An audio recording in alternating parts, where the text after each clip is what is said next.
Welcome to PM Express Business Edition. They are responsible for coming out with economic data about the economy in every sector. But how do we make sure that this data is relevant to you and I? When often we hear inflation or get the inflation numbers, you hear some saying that inflation is BD. How relevant are this data to you and I? Those are the economic data put out by the Ghana Statistical Service. How do you ensure that indeed these data means a lot to us with respect to what they are putting out? This evening on PM Express Business Edition, we're talking about the economy and statistical data, making it relevant to the business community and every Ghanaian out there. And I'll be hosting the government statistician, Prof. Annim, as we look at the statistics, data, economy, making you more relevant businesses and all the other issues wrapped up on PM Express Business Edition. We'll be right back after this break.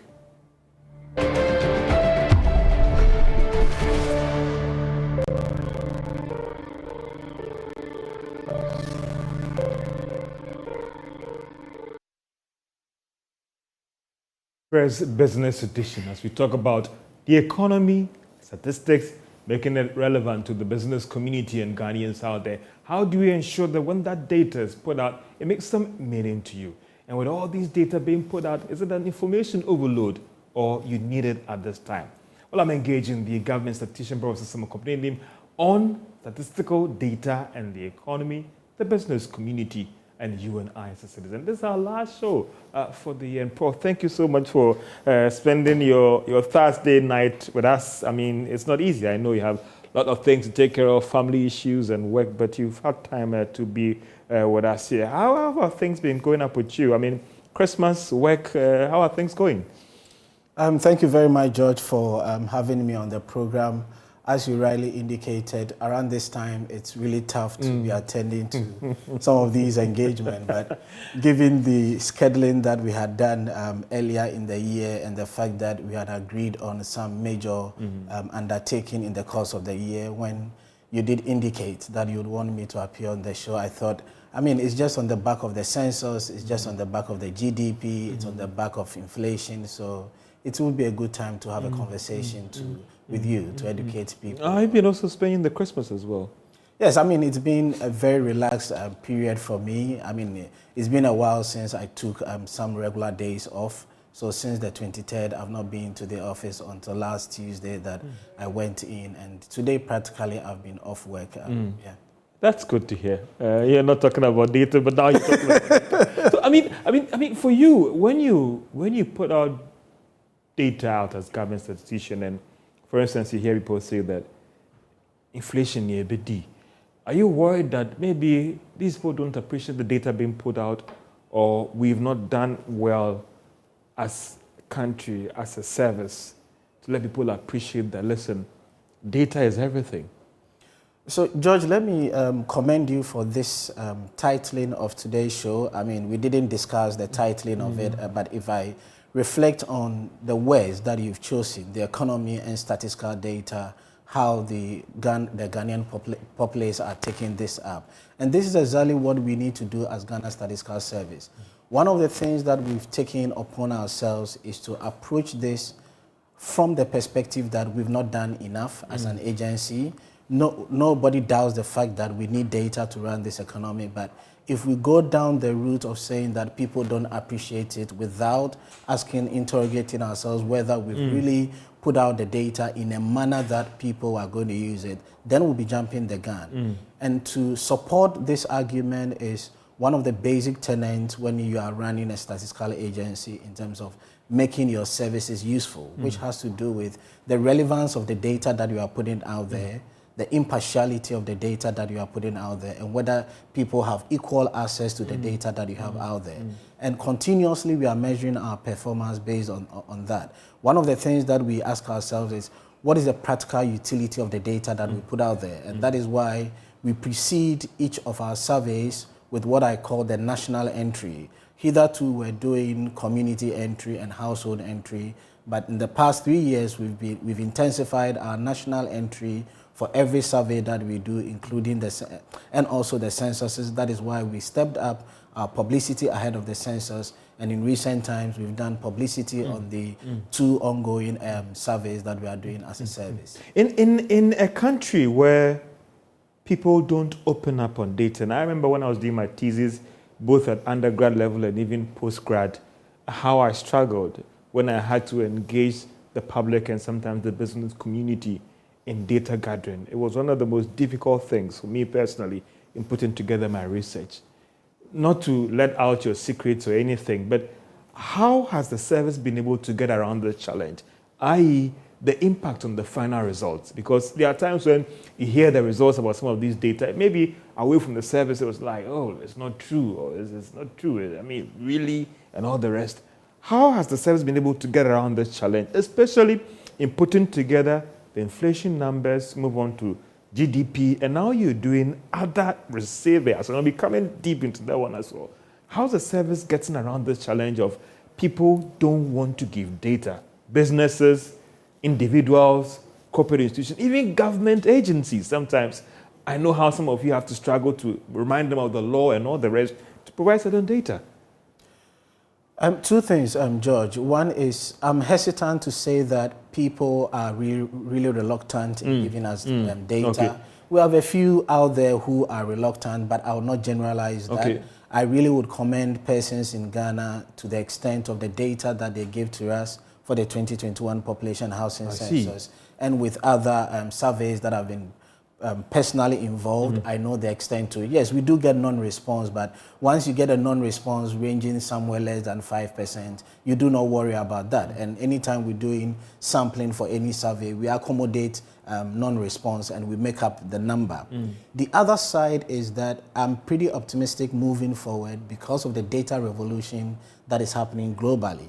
I don't see us moving forward relying solely on surveys for the work that we do. And that is why we are stepping up our undertaking on the front of big data and on the front of administrative data. So moving forward, we're going to have other data sources, or we already have other data sources augmenting the data that we are getting from surveys and censuses. And I go back to the point that I raised earlier on, that communication around data has not been that impacting over the period, and that is part of the reasons why people might raise concerns as in whether this is credible or otherwise. And you've raised the issue of inflation a few times, and in the past 3 years we've made sure that we have the documentation around the methodology for collecting the data, the estimation procedure, and anytime we have variations that are worrying, we point these variations out. And again, if we really understand the processes by which we come up with an official statistic, we get to appreciate whether you need to repose credibility in that figure or not. Let me give you an example. When we are computing GDP, we designate it at 3 levels. Gross domestic product, measuring economic activities in a country in a given period. Exactly. Thank you so much. You do that either quarterly or you do that annually. So once we are doing that, we designate the figures at 3 levels. First, we call it the provisional figure, and we rely on about 11 agencies for the data that we use for the computation of GDP. Okay. And later, if these agencies realize that they need to revise their figures, once they revise their figures, we put out revised GDP figures. So the first stage is provisional figures, the second stage is the revised figures, and eventually we put out the final figures. So we go through these variations to arrive at the final figure. My worry is the extent to which we vary the figures across these designations in the period where policies are to be made. That is why we urge these agencies who provide us with a figure that let's make sure that we have minimal variations as we move along. So we will still intensify the communication around it, but as I said, I'm pretty optimistic. I'm less optimistic to say that people in Ghana are hesitant in giving us the data, and we're going to continue. Do you think that because of where you're coming from, because my question was premised on challenges that, for instance, the academia, and you coming from the academia, maybe students at the thesis or MBA, MPhil level struggle to get data from people, even doing a normal survey from people, how you struggle. Maybe in your case, you have the law to back you, and therefore it is not a problem. I'm happy you've brought this up, but this is where we need, as a country, to begin to pull together all the interventions that we are doing. And I'm happy for what the University of Ghana has done and also what the University of Cape Coast has done in terms of thinking of a data repository. When I was in academia, I was telling my colleagues that we always do not think about respondent fatigue. I mean, we are always going to the households, expecting them to be there at a time that they should be engaged in other activities, and we need their time for these data collection activities. So in as much as we can, why don't we use secondary data where the state has already invested resources in that data? And that is why GSS is putting out all our micro data so that at the minimum, the first degree and second degree students would use these secondary data. It's fine if you are doing a PhD and you want to use primary data for your work, that is fine. But at the very basic level, we encourage our students to use existing data, and by so doing, we are able to pool, we are able to harness the full returns of the data that we've put out there as a statistical. So I get from you that for you at the service, gathering of data is not a problem. Not at all. As far as we're speaking, right, it's not a problem. Not at all. At least from the respondent side, in terms of their appreciation of the value of the data that we are collecting and their response. And as I said, let's always keep in mind that there will be a percentage of non-response. And from my point of view, once you have a non-response of anything less than 5%, and the sampling procedure accommodates for non-response in terms of replacement, that is fine. Let's come to the communication of this data. Now, I'll talk about the inflation because that's something that you're more relevant, or more often you are always on the market updating all of us with respect to that information and all the rest. And for you, in terms of getting this data, how are you also making it more simplifying this data for all of us? Because there are some, I mean, I said, no, I reached a importance of inflation and I had to refer back to my econs class, or what this meant and that yes, of course, for those government agencies or government that because you're doing this, yes, they can be given those hard numbers. But when it comes to the communication to the public, what is being done to make sure that when it comes to inflation, simplifying the communication for everybody to get the connection that inflation is not about goods going up on the market or going down. Some will say that inflation is 9.3 when goods are going up on the market. But you're looking at the growth in that basket over the year compared to that year. How are you dealing with that challenge? So we're trying to resolve this from different perspectives. One perspective is that we are paying less attention to the aggregates and focusing more on the disaggregates. And the disaggregates, we are looking at it from a regional point of view, a commodity type point of view, and a source type. Let me give you an example in the context of inflation as you've indicated. So for instance, in November, the year-on-year inflation was 12.2%. But during the release, we focused on the components of inflation in terms of food and non-food inflation, in terms of regional inflation. And one of the highlights that we emphasized was the dichotomy where food inflation was 13.6% and non-food inflation, I think 11.5%. That divergence that we see in food and non-food inflation is one of the things that we highlighted. And at the regional level, which hitherto we're not doing, we are highlighting what is happening in the last 3 months. And this is unprecedented, where we see very high inflation in the regions in the northern part of the country relative to the regions in the southern part of the country. And I'm always making this argument that if the changes in prices of goods and services continue to reflect higher indices in the northern part of the country, which already has challenges with other indicators, i.e. employment and security issues and so on, then if we don't tackle this issue, it's going to widen the inequality gap. One of the things that we've not been doing is a better discussion on the disaggregation and a better discussion on how these macroeconomic variables are interrelated. And that is why I'm very happy you have this conversation. It's the broad discussion, the economy, statistical data.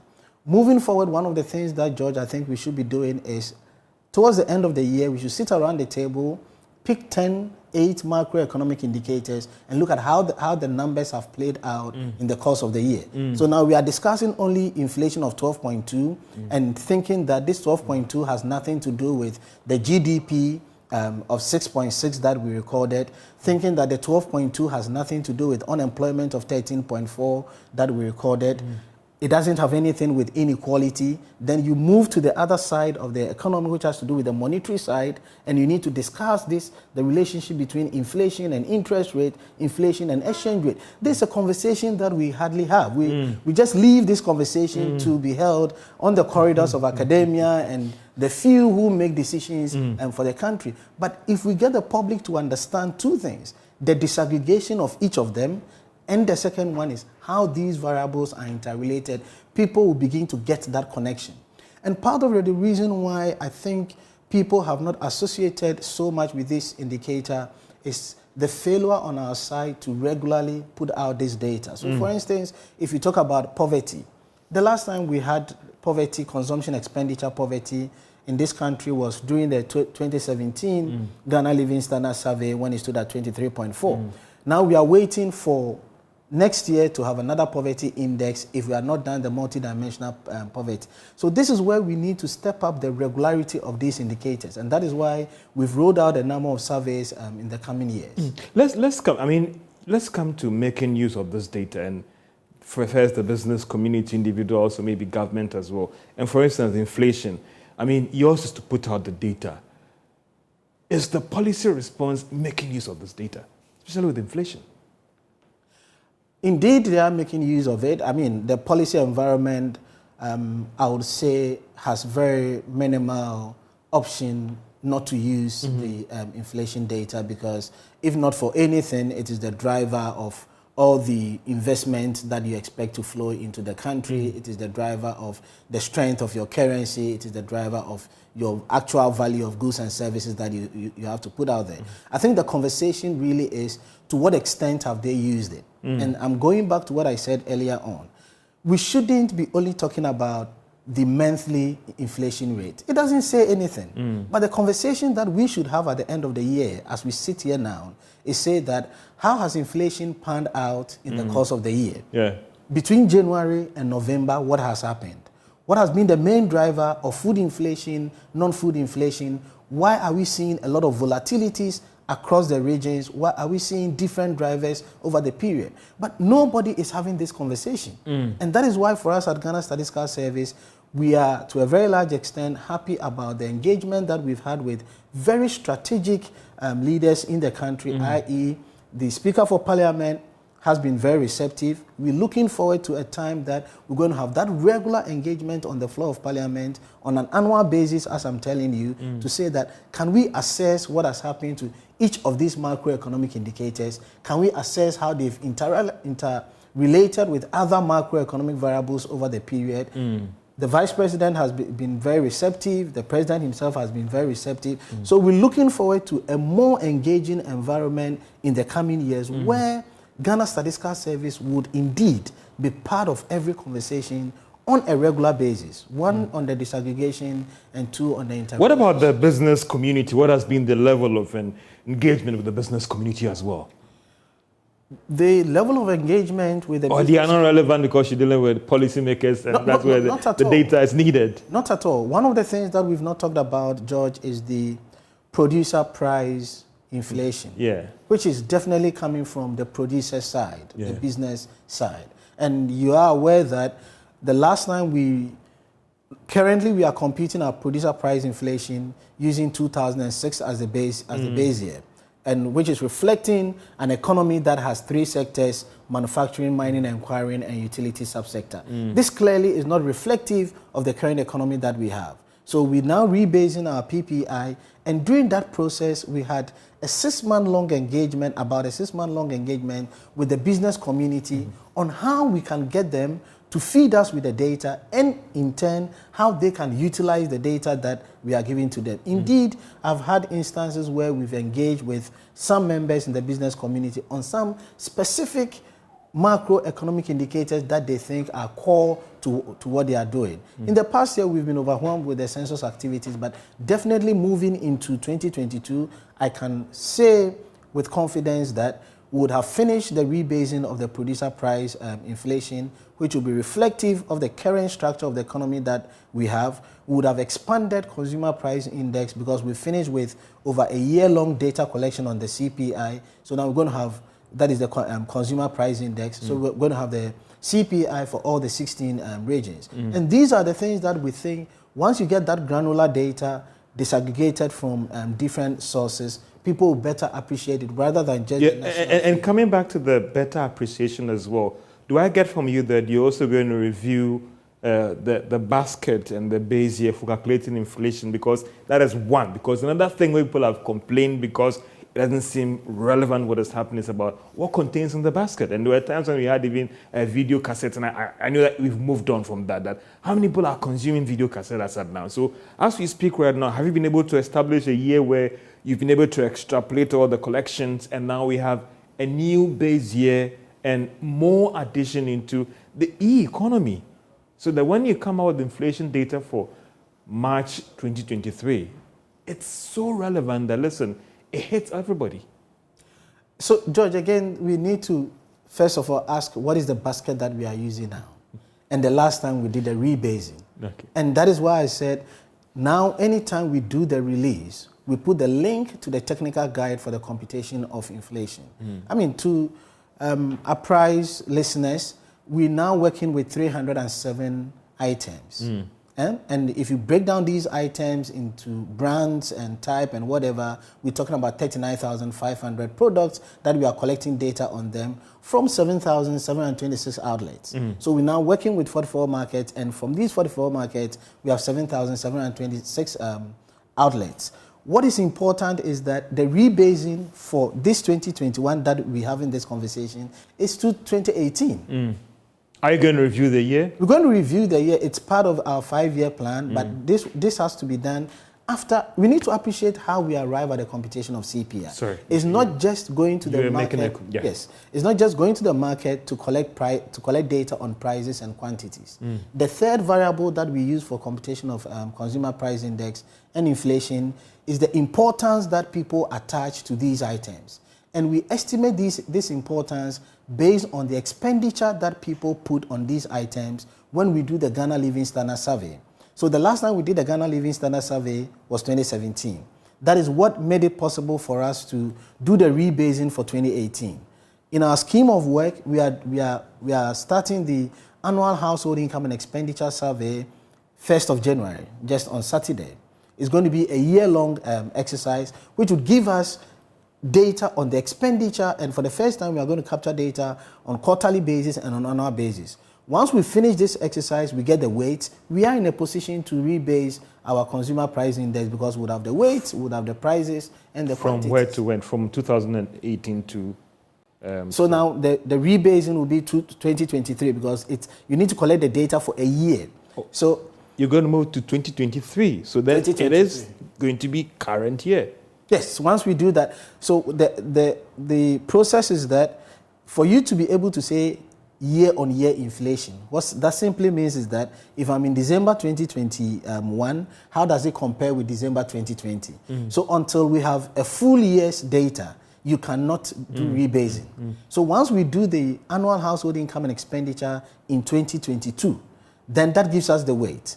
Then in 2023, we'll start the year-long data collection with the new basket that we've obtained based on the annual household income and expenditure survey. So in 2024, when we are doing the release, it will be based on rebased figures from 2022 because the annual household income and expenditure data was collected in 2022. So breaking it down, you're getting data in 2021, right? Sorry if we're getting data in 2022 on the weights. Okay. So this is based on the annual household income and expenditure. Ordinarily, we would have waited for the Ghana Living Standard Survey, but now we have this annual household income and expenditure survey. Then once we get those weights, you need data on prices and quantities for a year long. So that exercise would span the whole of 2023. Okay. Then in 2024, you say that the rebase year is 2022 because that was when you had the weights, that was when you captured the importance. And that is more closer to the data release as well. This expenditure, is it income or is it measuring the expenditure of consumers on the market? Why are you doing that? Because I believe you had that data already. So it goes back to what you said earlier on, George. Taste and preferences change over time. The economy changes over time. So technically, you always need to have what you call your household final consumption expenditure. The household final consumption expenditure is the basis for the compilation of your gross domestic product, which you either do on a quarterly basis or an annual basis. Moving forward, what we are doing is we are going to replace the use of the Ghana Living Standard Survey, which we do either every 5 years or every 7 years, and that is the basis for our household final consumption expenditure. So now our GDP figures, the best they can make reference to is our last Ghana Living Standard Survey. But once we do the annual household income and expenditure survey, which we are going to get the household final consumption expenditure, then we'll be in a position to rebase our GDP. Currently, we are using 2013 as the rebase year for our GDP based on our 6th Ghana Living Standard Survey. And definitely the economy has changed, so we need an updated household final consumption expenditure. George, let me mention that this is bringing to the fore the opportunity for us as a country to deepen our look on the disaggregation which I've been emphasizing. One, we're going to get regional GDP. As we speak, we don't know the gross domestic product, that is the worth, literally, of goods and services at the regional level.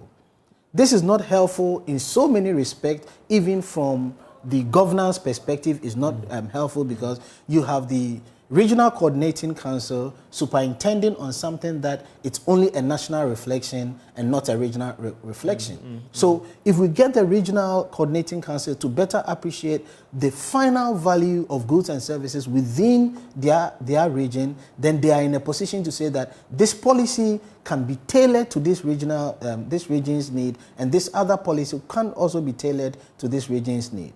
The second thing... Sorry, and when are you rolling out that one as well? That is, the data collection is starting on Saturday. We finished with the training. All of that things being equal, when would that data be ready? That data also will come in 2 parts. One is the quarterly and the annual data. That is what I wanted to explain. So we're going to collect data in the 4 quarters of 2022. And for each of the 4 quarters, it's going to give us quarterly data. And towards the end, at the end of the period, it's going to give us an annual data. So after the first quarter, we're going to get data on the household final consumption expenditure. And in addition to that, we're going to roll out employment statistics and poverty statistics as part of it. We are unable to use the final consumption expenditure data at the end of the first quarter because we will not be able to control for what we call seasonalities, because the characteristics of the first quarter of 2022 will be different from the second, third, and fourth quarters. That is why we would only wait till the end of the fourth quarter, which we're going to collect that data in the first quarter of 2023, smoothing the seasonality challenges that we have. Then we can use that figure as basis to rebase our GDP. Doc, what do you tell those who might be worried or say that data overload? And I not to please you, we've seen the transformation of the statistical service in recent times in terms of churning out surveys, report, and data. But isn't a data overload? Oh, I am not the target market, so George, don't worry. Excuse me, shut up. Aren't we putting out too much data within a short possible time?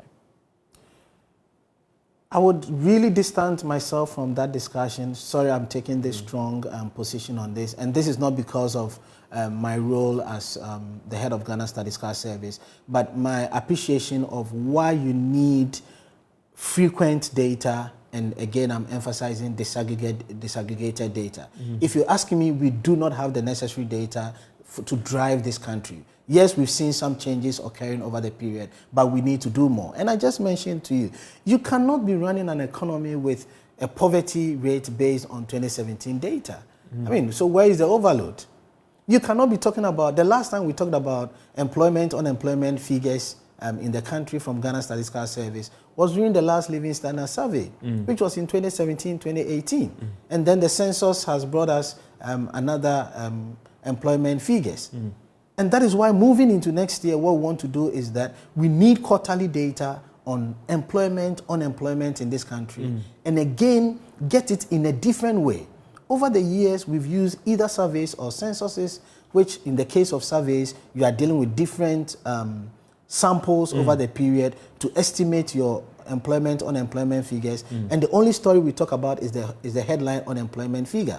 But moving forward, what we want to do now is you take unemployment and you look at it in different dimensions, i.e., the transition. So we're not going to focus only on what is the headline unemployment figure. But one of the studies is going to come up with in the area of employment, unemployment is the transition to work experience, which we all want to see that if somebody, for instance, finishes apprenticeship in this particular area, how long does it take the person to get a job? If somebody reads social sciences, if somebody reads chemical engineering and any other course. So that conversation around transition to work gives us an opportunity to say that where should we invest and the turnaround period for us to make the necessary investment that we've put in as a country. We're going to have this data on a quarterly basis from next year, and we're going to follow the same cohort of households. What this is going to give us is what we call the labor mobilities, which has to do with people who are going to move in and out of employment in the course of the year. This to a very large extent, and we are working with the Ministry of Employment and Labor Relations to also give us the data from the demand side, that is in terms of the job opportunities. So that once we are saying that jobs are being created, and unemployment figures are not changing, or employment figures are not changing, we can better understand whether it's people who are already employed, who are either doing multiple jobs, or they are just moving around, and then those who are unemployed, we don't know their characteristics, so they are not feeling the job, the job that is being created. With respect to this unemployment data, I mean, I knew that recently started releasing. What also influenced the decision by the service to be putting out this as well? That for now, we have data when it comes to persons who are unemployed, sectoral composition, which sectors are pushing out this data, employing and all the rest. And I thought it was a very, very interesting survey as well. George, it has implications for every macroeconomic variable. That is the extent to which I would want to stretch it, because at the end of the day, it's your labor force that determines everything and what your labor force is doing. I mean, the first 3 volumes that we put out there from the population housing census, we said close to 20 million, about 19.9 people are 15 years and above. And this 19.9, if we look at it, could take care of the 0 to 14. And if we cap it at 64, we said you have every 66 people who are being catered for 100 people. The critical question here is, those who are employed, what are they doing? And how does it impact on the economy? Especially when you do a census and you find out that if you look at those who are employed, 60% of those who are self-employed are without employees. Those who are with employees is just 6.7%. And for those of us who are employed, we constitute 27%. For me, this has very staggering implications for us as an economy in diverse ways, even in terms of our ability to raise resources for the current generation and the future generation. And if you come to think about the fact that the private informal sector is absorbing about 8 out of every 10. This is the private informal sector, and what this simply means is that we have minimal information about this 8 out of every 10 people who are employed, 15 years and above. And this is the level of disaggregation that I want us to engage in, again, rather than the headline figure of 13.4 unemployment is gone up or is gone down. It's not really... That's what people are interested in. It's not really telling us anything. One of the statistics that we put out there that we think should make a lot of policy discussion has to do with the first-time job seekers. That was captured in this data as well. Yes, the first-time job seekers. And of these first-time job seekers, all of them are within the age bracket of 15 to 35. So what policies are we putting in place to target these first-time job seekers? Are you expecting the private sector to respond to this data, of course? Of course, because this data goes ahead to tell you not just the numbers, it tells you where they are, it tells you the distribution across the 16 administrative regions. It tells you the distribution across all the 261 districts. It tells you the distribution in urban areas, in rural areas. And the subsequent reports that we're going to put out there, we have information on the educational background of all these. And we're going to do a cross-tabulation between the educational background of these people who are first-time job seekers and where they are. So we're going to have a three-way table, which is telling you their economic activity, their educational background, their employment in terms of status, their first-time job seekers, where they are. And this is what the private sector should take advantage of. Interesting. I'll be coming back to you to get you that going forward doesn't mean that we're going to get data on everything that matters when it comes to the statistical service, the economy, the private sector, and several sectors as well. And with all the work that is being done, do we have the personnel and, of course, the funding as well to drive this work being done? This is PM Express Business Edition, now to talk about the economy and statistical data, making it relevant to businesses and you and I. This is PM Express Business Edition. We'll take a short break and we will be right back.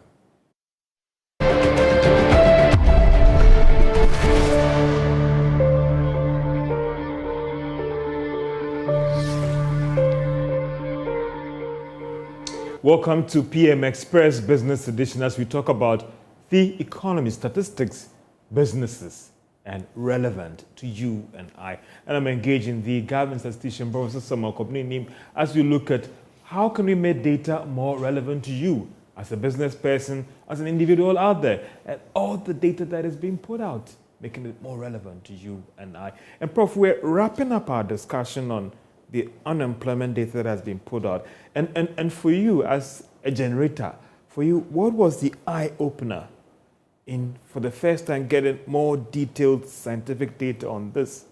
And for you, what next on this data on unemployment in the country?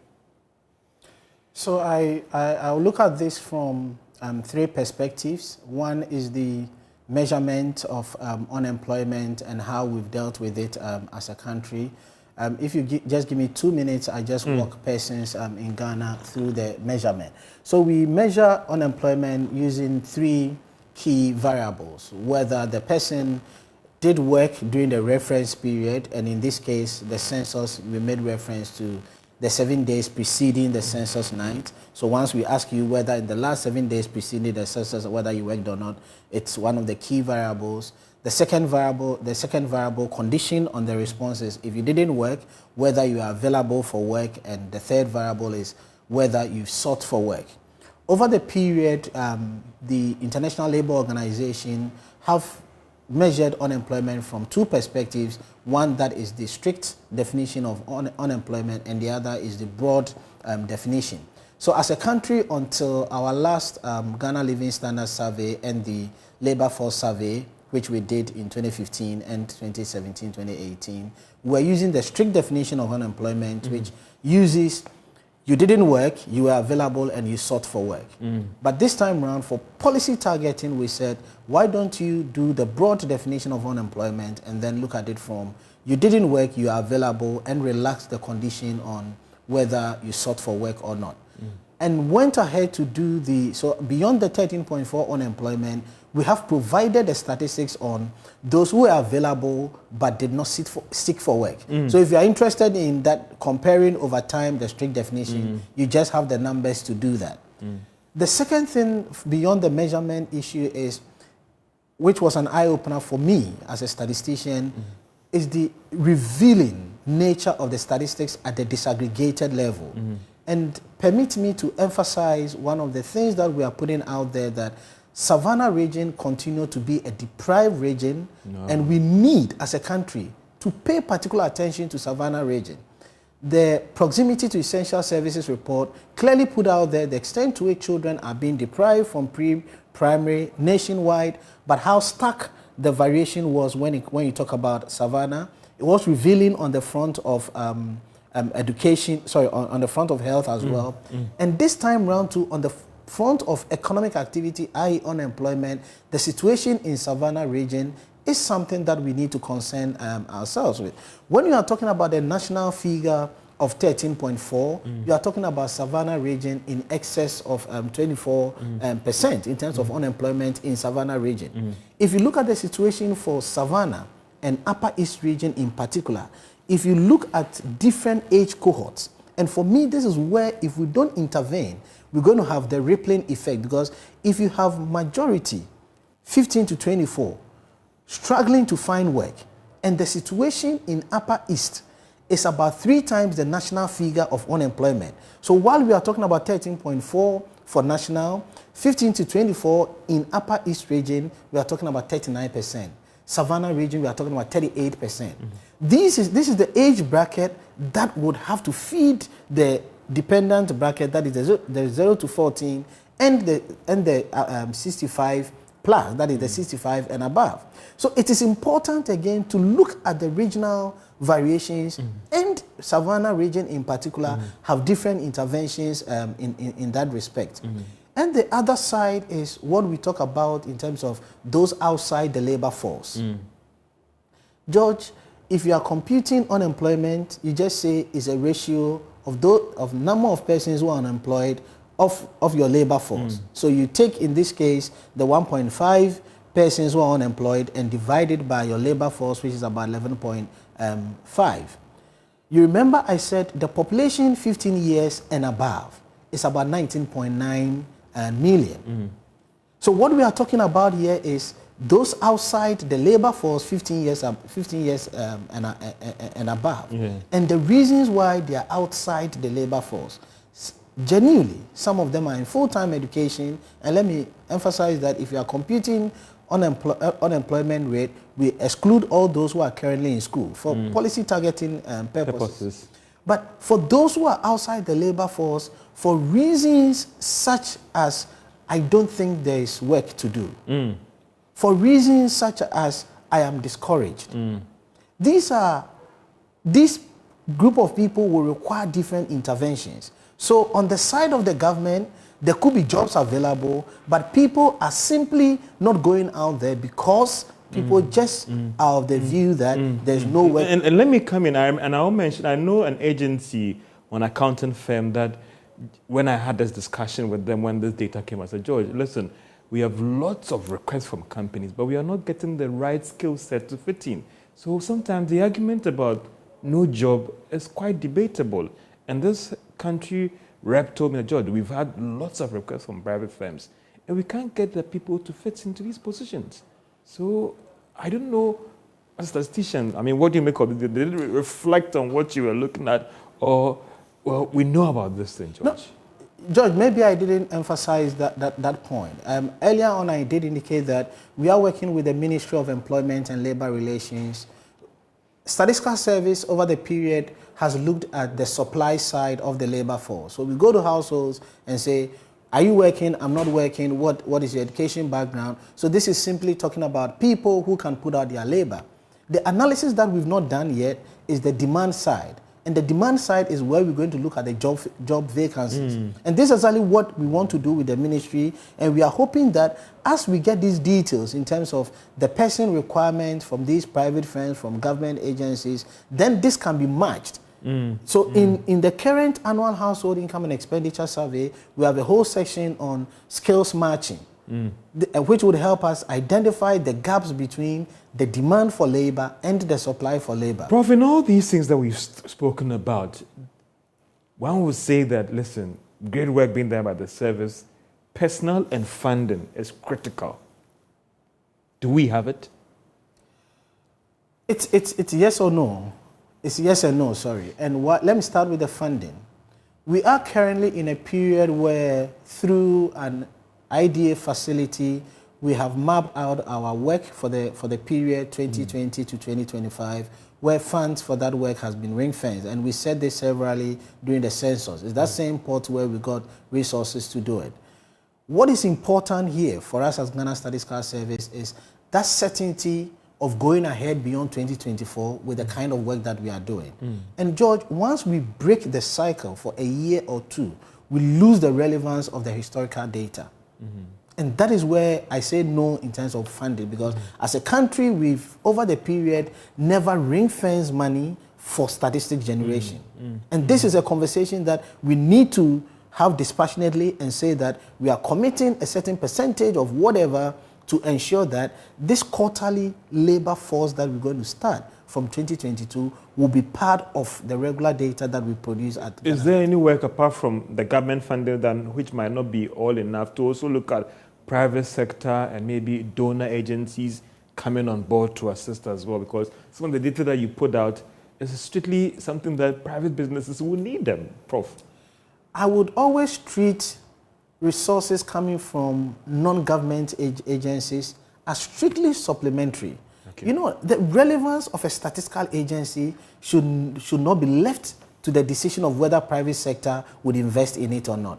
Should not be left to the decision of whether Ghana Statistical Service can internally generate funds or not. Let's do a scoping around and see whether we have more than one or two statistical agencies globally that are self-financing without government major investment in the production. And that is why we talk about statistical independence. It's an organization that has to be treated in such a manner that they have the resources to do what they are doing. In terms of the people, the service is currently going through a transition, and as we speak, we've made a proposal to the Public Services Commission for us to rethink the establishment of Ghana Statistical Service. It's been seen as, and I'm happy to use the word, as a generator of numbers. But our responsibility to make it more impactful is for us to try and have a public policy engagement with the numbers that we provide. George, we are now in an environment where we need people who can anticipate the kind of data that we need in the next 10 years, in the next 20 years, and start working with it now. There are quite a number of things that are happening. As we speak, the structure of Ghana's economy, George, has halved from our Greek sector when it was 60% in 1984, now 33%. That of services has doubled. Since you're talking about GDP, quick one. I mean, were you surprised by what you put out recently on the GDP numbers? Coming from COVID and all of us, we thought we were going to contract, didn't contract, and now 6.6%. I mean, again, I'm still monitoring data from other countries. We could come out as still one of the highest growth countries within the region and even the world as well. Were you surprised?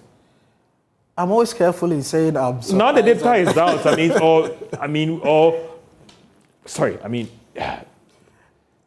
I would be hesitant in saying I was surprised, but I did raise some concerns on some of the figures that we received from some of the agencies. And I can mention them now. I mean, one of them is the data that we received on crops from the Ministry of Food and Agriculture.